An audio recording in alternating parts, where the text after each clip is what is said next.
To Chief ETurner, who is the newly appointed Chief of Police for the metropolitan Davidson County area.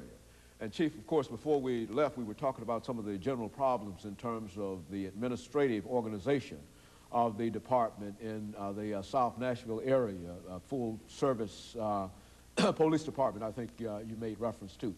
Let's talk about some of the problems that you have identified in the community. Certainly the drug question is a very, very important problem. The youth question is also an important problem. But what are some of the people that you've had an opportunity to talk to in some of the communities? What are they saying outside of these two major problems? Well, we've spoken with community leaders. We've spoken with some of the judges, people at the Board of Education. And I think one of the important facts that we're going to have to take into consideration or an approach to dealing with this issue is that all of the agencies within this government are going to have to become involved in addressing the issue. For example, the juvenile court is going to play a very important role. The schools are going to play a very important role. Social services, the sheriff's department, the judges.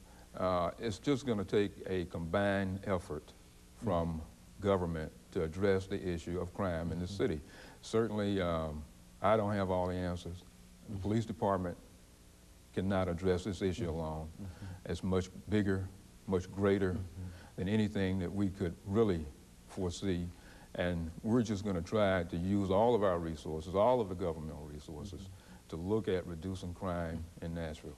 Now, I think quite a bit has been done. Quite recently, Representative Clement, I think, was in town, and he indicated that the Metropolitan Police Department should receive some additional officers out of a new bill that has been passed in Congress. How do you see your manpower situation now? Do you feel that you're understaffed, or do you have adequate staff? Or let's speak to it from that. Well, I think that certainly we're not where we should be manpower-wise.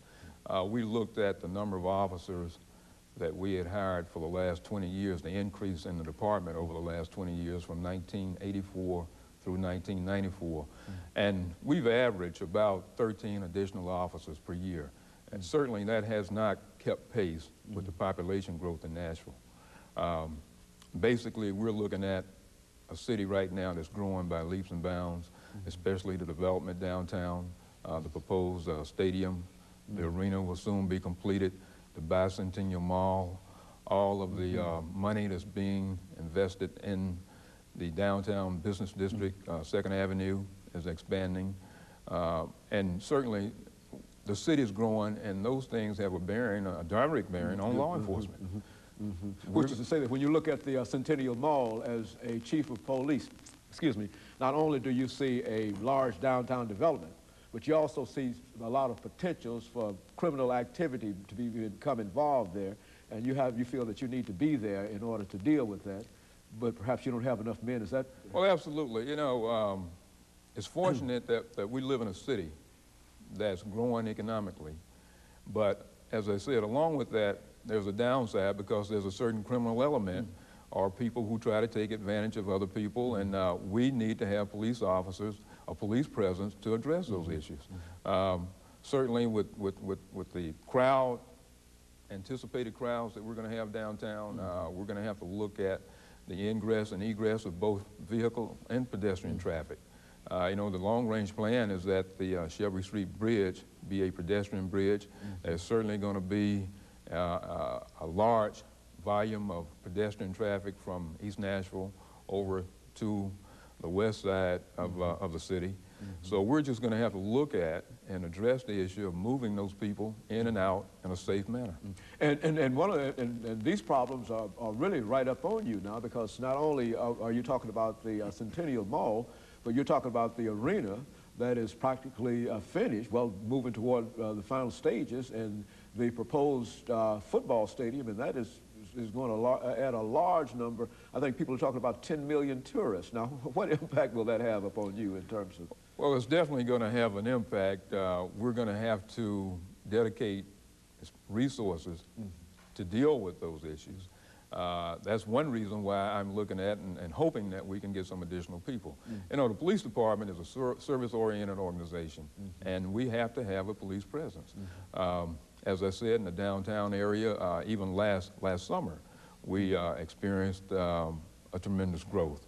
There was activity there at least one night a week, and believe it or not, I had some of the officers to tell me how congested it was, and I said, well, I don't believe that. So one Thursday night, I went down myself, and certainly it was a traffic problem, it was a pedestrian problem, and we have to put officers at certain intersections just to keep the traffic and people moving. Well, now what are some of the methods, or what are some of the sources you see as additional methods of bringing in more manpower to you? You mentioned earlier about the training programs that you had. What are you doing in terms of trying to bring more officers into the department? Well, one thing, as you mentioned, we are getting some funding through the crime bill that will enable us to hire 24 additional officers. The other officers that we will hire will probably be just to replace those people we've lost through attrition. We're going to request in next year's budget, next fiscal year's budget, that we get some money to hire additional police officers beyond those people that we're going to be able to get from the crime bill money. You know, I think one of the things that certainly is connected with law enforcement is the incarceration rates that we're experiencing in Nashville, and so, of course, I think that that's across the nation. How do you see some of the questions that we have in terms of housing these folks? It's one thing to talk about trying to control it, but eventually some people do end up in jail.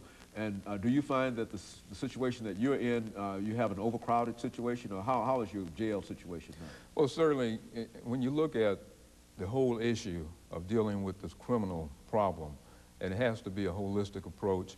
And as you know, we're situated in Nashville. The Sheriff's Department is strictly responsible for the housing of prisoners. But we meet at least once a week with the Sheriff's Department and other people in the system, the judges, because there is an overcrowdedness. Obviously, the jails cannot accommodate the number of people that's being arrested. And unfortunately, the way the system is working right now is that when you put somebody in jail, you're almost to the point where you have to let somebody out of jail to have bed space for them. And so you're thinking in terms of the severity of the crime. That is, if one person, you can allow some persons to leave, perhaps who would have been locked up, if you had the space. Absolutely. If you, and I think it's just a matter of priority. If you have someone that's been convicted or arrested for a serious crime, and you have another person that's in for a minor offense, then certainly you're going to have to make room for those people. Good. And we'll be back following this short commercial break.